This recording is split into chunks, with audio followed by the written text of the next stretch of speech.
Richard Murdoch delivered one of the biggest political upsets in state and national politics in the 2012 primaries. The Tea Party favorite knocked off longtime Senator Richard Lugar, then lost in a heated race with Democrat Joe Donnelly. Now he's looking towards the future and discussing the politics of the day with us on this edition of Indianapolis This Week. From RTV6, Indianapolis This Week. Good morning. 2012 was a year to remember for local politics in Indiana. It was the end of an era with Richard Lugar losing in a primary race. It was a new chapter for the man who eventually became Indiana's junior senator in Joe Donnelly. And it was a whirlwind year for the man at the center of it all, Richard Murdoch. Mr. Murdoch joins us now on Indianapolis This Week. He was the Republican candidate for U.S. Senate last year and serves as the Indiana State Treasurer. Mr. Murdoch has served as the state treasurer since 2007 and also serves as the state's chief investment officer. We want to thank you for joining us this week on Indianapolis This Week. Let's first talk about money.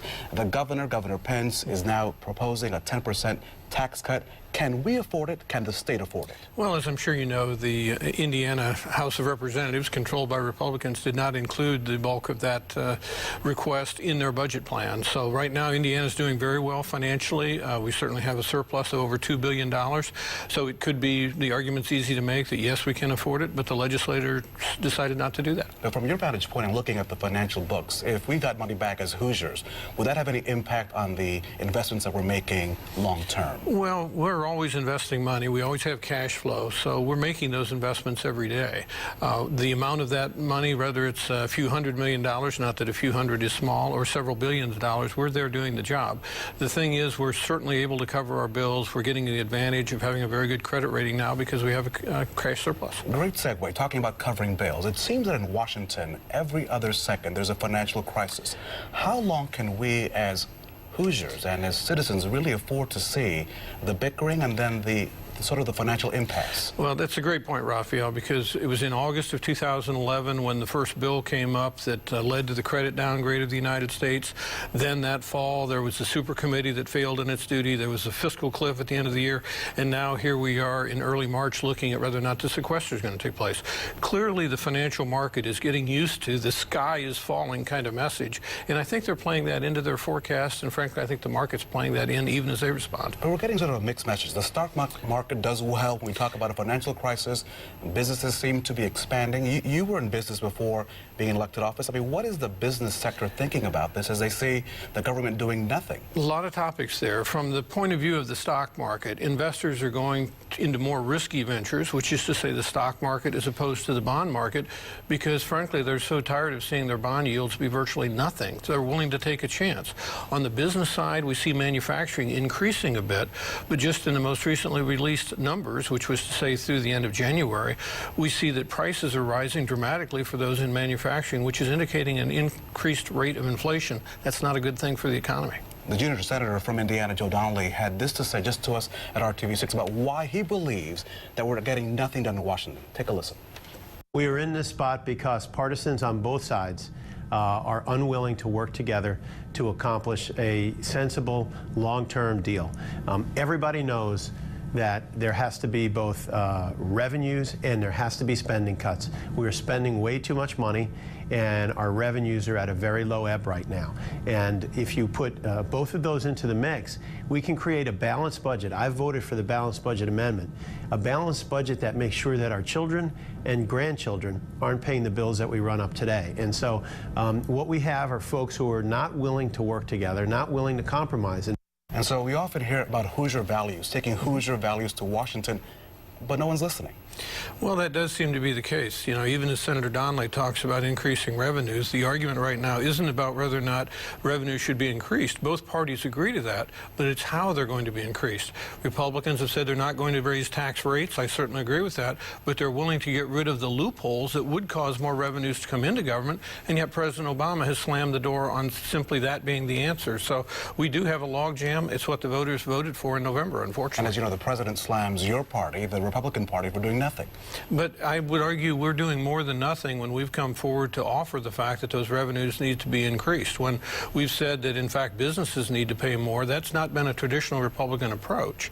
And yet it is the one that's being offered in Washington today by Republicans, and they don't get enough credit for it. You wanted to go there. You wanted to go to Capitol Hill. What did you learn from that from your Senate race, and now as you think back, did you still want to go back? Did you want to go to Capitol Hill? Well, I'll tell you, to have that experience, it was the experience of a lifetime. Sure, I would love to be there. Nothing that has happened since Election Day has caused me to wish I was not there. But clearly, if there was one message that came out of Election Day in November, and not just in Indiana, but around the country, it is that people want gridlock. On the one hand, they were ready to support a president who was saying, let's spend more. And at the same time, while they seemed to say they wanted to see more fiscal restraint, at least in the polling prior to the election, in state after state where Senate candidates like myself were arguing, let's make government smaller, all those candidates failed to be elected. So what happened then? If your message, because there were a lot of crowds, you're still attending a lot of Lincoln dinners. What are you hearing then from those folks that still believe in the message that you brought to them? Well, they believed that message then. They still believe it now. We see those of us who are conservatives, and again, I think this is true across the country. You know, that old definition of haves and have-nots has been changed, I think. This, too, evidence of the last election. It used to be you were a have if you had the big house with the 3-car garage. Today, the have is someone who's getting some form of government support, entitlement, and I think the have-nots are those who maybe don't want it, don't think they're ever going to need it, but just in case, if in the future they need it, they want to make sure it's there. And that's why I think the voting went both directions, which is to say elect a Democrat president, and yet so many Republicans did win. And have you reached out to Lugar Republicans? We often heard about that sort of group. Have you had to reach out to them, or have you mended fences, or do you mend fences with that group? Well, since Election Day, obviously, we haven't had many occasions to do that. I am, as you mentioned a moment ago, going to Lincoln Day dinners. I always enjoy associating with Republicans around the state, and certainly many of those Lugar Republicans came our way on Election Day. Some clearly did not, though. Have you spoken to Senator Lugar since No, November? I've not. No. What is the future of the Tea Party? I know that you are not the Tea Party, but a lot of Tea Party folks believed in your campaign. That's a great question, and I honestly don't know the answer. I know there's a lot of the Tea Party folks around the country kind of scratching their heads. I know nationally our race was given credit. The Tea Party received a lot of credit for helping us get across the finish line in the primary. It was also true with candidates in the Senate races in Nebraska and Texas. They were very successful electing 2 conservative Republicans. But more than not, I think some of the wind has come out of those sails, and I think they're waiting to see how they get reinflated, and I would suggest it'll be a financial crisis that will do that. Well, we have many more questions for you, so you stick around, because when we return, more with Richard Murdoch, especially his future plans and the future of the GOP party here in our state. Plus, affording college can be a real challenge. What his state office is doing that could help your family. We'll explain that right after the break. The Indy Channel. We're back with Indiana State Treasurer Richard Murdoch. So what does the future hold for you? You know, I take things one day at a time. Not long ago in Evansville, I was there for a Lincoln Day dinner. A reporter asked what my political future was, and I think he was shocked when I said, you know, I don't know. Well, next logical question, well, does that mean you'll run for something in the future again? And I said, you know, it's possible. I was surprised that it became a big story in Evansville, picked up in Indianapolis. Politico, my friend, the state treasurer in Nebraska, called to say it was in the papers out there. So I'm surprised that people react to the fact that I may want to stay in politics. You know, I got in this business many years ago because I believe what I believe. I think the country is going the wrong direction. With my background in business and especially finance in the last several years as state treasurer, I see a catastrophe coming. And we conservatives need to be out there speaking as to better alternatives, I think, to get the country going the right direction. So do you have to change your message, though? Do you have to, because so often what happens to people who are running for office is they really can't say what they think because it gets them in trouble, or it gets twisted, or there's a fight. So do you have to change who you are for the electorate to say, we'll give you a shot? I'm not very good at changing because I often have people say to me, I come across as being so sincere, and I appreciate that because I don't sell one story while believing in other. You know, one of the issues I see in Washington that was a fight before the election, it continues to be the fight, is people are saying, let's see compromise out there from the Republicans. And I've explained dozens of times, you know, Republicans are saying the only way we solve this problem is to make government smaller and let people keep more of their money. Democrats say, sincerely, the only way we solve this problem is to make government bigger and tax more. Where's the compromise between let's make it bigger and let's make it smaller? There is no compromise. It just practically cannot be done. One side or the other has to win that intellectual argument with the American people, and then I think we'll see progress. So then how do you win that argument, though? Because as you pointed, both sides stick to their guns and say, my position is the best position. How do you make your message resonate with the folks that have to vote? I think circumstances define your ability to learn, and all indications are that the financial crisis is not getting better. Many statistics just in this last week show inflation on the increase. People are spending more again instead of savings more, signs of all kinds of bad things in the economy. And I think the economy is going to continue to slow down, and at some point I think people are going to say we've had enough of this approach. Let's try the Republican way. A lot of folks are concerned about the economy, especially with parents wanting to send their kids to college. And your office is in charge of the 529 plans. A lot of folks don't know about those. So tell folks how they can connect with your office and invest money for their children. Sure. Well, the State Treasurer of Indiana is charged with running the Indiana College Choice 529 plan.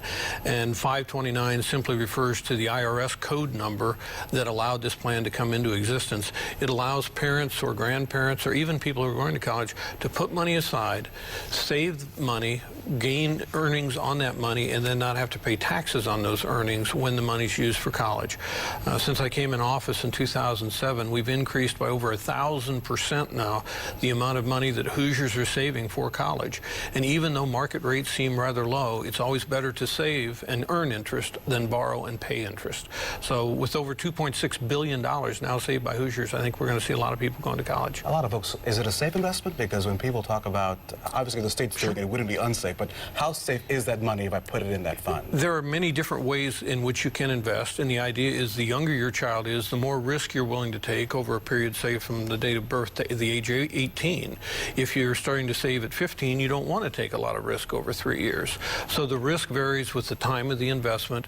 You can actually lock up your monies in a certificate of deposit, which is 100% safe. So we give different ways for people to save. And you were just talking moments ago, we have the numbers, you've about 190,000 participants, which, as you mentioned, a 1,000% increase since you took office, and assets of $2.6 billion. But we should point out that there are many more people that are not part of this because they may be concerned about, is it safe, is it not safe, what is this all about? Sure. Why am I going to get money to the state? But the state doesn't hold this money, right? No, that's right. The money is held in their name. The money cannot be grabbed by the state at some point. The money, if you save for, say you have 2 children, save for 2 children, one decides to go to college and not the other, you can actually take the money from one account and assign it to the other child. But, you know, as we see more and more Hoosiers save, and again, just to make the point, being state treasurer, I've got to talk numbers here, but right now the actual default rate on student loans is almost 1 in 9. One person out of 9 who has a student loan that they borrowed to go to school has defaulted on it to the tune of almost $1 trillion. And when that type of debt is out there, it just weighs over a person as they're out trying to get a job. As I said before, it's far better to save before you go to college than to borrow once you're there. And I can't let you go without reminding viewers that you are a history buff, and that the last time you joined us, you were hoping that Lincoln would win the Academy Award for Best Picture. It went to Argo, but Daniel Day-Lewis, the guy that represents Abraham Lincoln, whom you enjoy, at least got the Oscar. That's right. He got the Oscar. While the movie didn't get Best Picture, I would only say that, you know, Mr. Lincoln was never quite given full credit in his time. It was only after some period of time his greatness was recognized. I expect same is true with the movie. Well, I hope you will enjoy us. I'm glad you enjoyed the movie, and I hope you'll join us back here in the future. Look forward to it. Please come back. We thank you for your time.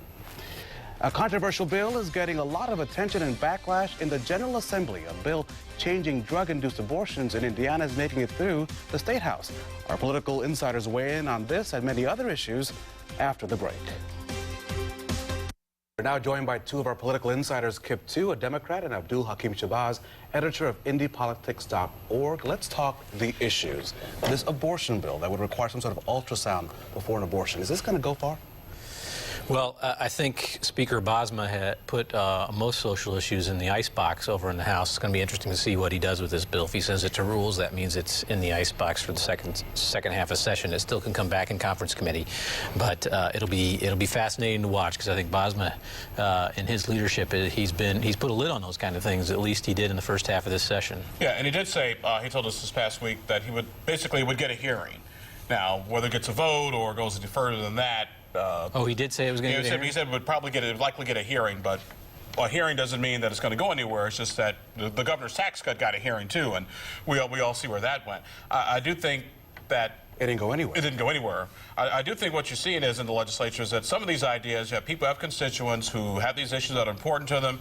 What leadership have done is they'll let it sort of percolate up in one chamber just so they know it'll go in die in another chamber.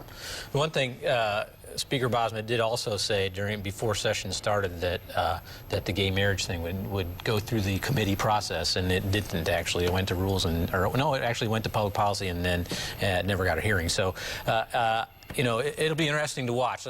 What I want to say about the bill is it's an incredible intrusion on women. It continues the attack on women. It requires, before someone takes RU 486, that they take an ultrasound. Republicans claim that that's a jelly on the belly ultrasound, but all the doctors who testified said no, because of the early portion of the pregnancy, it would require a vaginal ultrasound. So basically the state of Indiana will be telling women they have to submit themselves to a vaginal ultrasound before they can get RU 486, which is an outrage. Didn't we learn in the last election, whether we believe it or not, that actually women do vote? Yes, they do. And they don't like the issues when men are telling them what to do? I'm a conservative on many issues. I'm more social libertarian on these, and I just live for the day that my male friends will learn to just leave this stuff alone. It doesn't do anybody any good at the end of the day. Another bill that's sort of creeping along is the one on the agriculture bill, which would ban cameras. Amazing where you can take pictures and where you can't take on pictures. farms to prevent groups like PETA from taking pictures of abused animals. Is this going to go far? So basically what we're saying in the state of Indiana, if both these bills pass, you're required to take a picture of a woman's uterus if she wants RU 486, but you're banned from taking a picture of cows who might be getting abused. Yeah. It's absurd. Yeah, I mean, and what I found is speaking to some people sort of privately is it isn't so much about PETA as it is this may end up going to be, you know, some focus on some sort of labor OSHA type disputes where the individuals who are working these facilities may be taking pictures, send them back to the federal government, some sort of labor agency, and that this may be part of it. I frankly don't see how this stands First Amendment grounds. I mean, they put some exemptions in the bill that if it's your job, if you're law enforcement, you can sort of take pictures. I really don't see how they get it past that First Amendment, because there are already penalties for behavior like this. It's called trespassing. Senator Lannon, I think, made the best point on the floor of the Senate with respect to this. He said, you know, in libel and slander cases, truth is a defense. If the picture speaks for itself and is a defense, it should be a defense. But instead, you could still be convicted of a crime in the state of Indiana if this bill passes for taking a picture that is truth.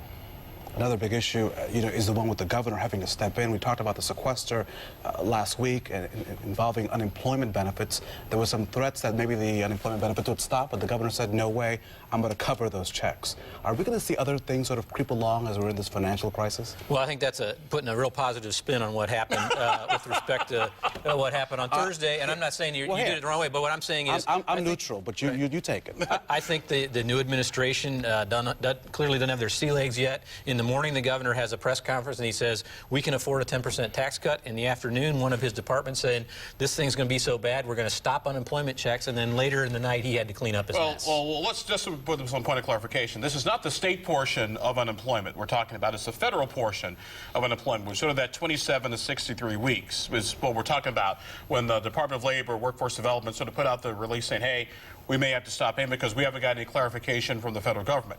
Later that afternoon, guess what? They got clarification from the federal government, so now they can go forward. I just think this shows the uncertainty that a lot of government agencies face, you know, both in Indiana and across the country, as what the effect of sequester is going to be, because the president and congressional Republicans messed things up by not doing what they should have done back in 2011 and go for surgical cuts as opposed to using a broad chainsaw to do this sort of thing. I don't disagree with some of what he said with respect to congressional Republicans. Certainly can't agree with the president on these cuts, but I think it is without doubt the Pence administration embarrassed themselves last week with how they handled this thing. It was the only state in the country that said we're cutting off unemployment checks. No, what they said, they're cutting off the unemployment for the federal part of But that's the only one in the country that did. That is paid for by the federal government, because what happens at Indiana gone ahead, you know, made the payments, and then we get, you know, a bill saying, hey, you know what, you weren't supposed to do that. We want our money back. That's kind of what got us in the first unemployment mess in the first place. Let's talk about something that you both can agree on.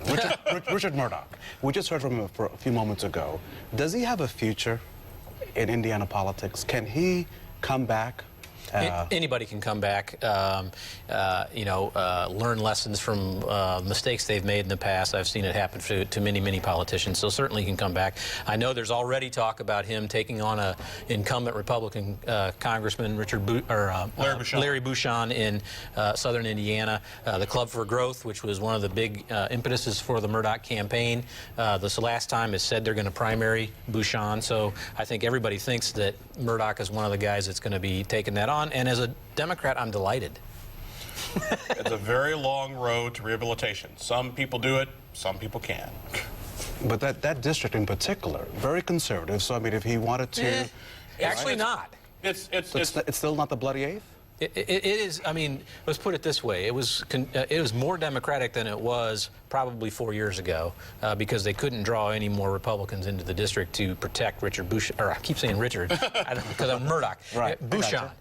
They couldn't protect him more. Now this year, with the president on the ballot, it was probably made it more Republican because Southern Indiana folks don't behave like regular Democrats when you want them to. But the other thing to keep in mind too is that Larry Bouchon had a primary challenge, had a Tea Party primary challenger back in 2012. She got her clock clean, and so I don't necessarily think that if Richard Murdoch is going to give it a shot, that may necessarily be the best place. But she didn't have Club for Growth money and all that stuff behind her like Murdoch will. But he did. But he also had Club for Money Growth before, and we see what happened. We got U.S. Senator Joe Donnelly. So the Club for Growth That's people... why I'm delighted. Yeah, the Club for Growth people don't necessarily have the best record in the entire world, but that's just a very angry... They do win primaries. That's just a very angry, bitter Chris Chicola who's mad that he's not a U.S. Senator. We'll continue our debate on our website, indiachannel.com, where you can stay up to date on political news anytime by following our insiders on our Capitol Watch blog.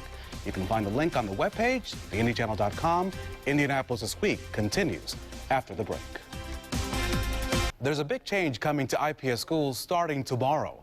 Monday marks day one for Dr. Peggy Hinckley as the interim IPS superintendent. Dr. Hinckley is filling the position formerly held by Dr. Eugene White and will remain until a permanent superintendent is hired. Dr. Hinckley served as superintendent of Warren Township Schools from 2001 to 2012 and has since started an education consulting business. And that's it for this edition of Indianapolis This Week. I'm Rafael Sanchez. Thank you for joining us, and have a great day.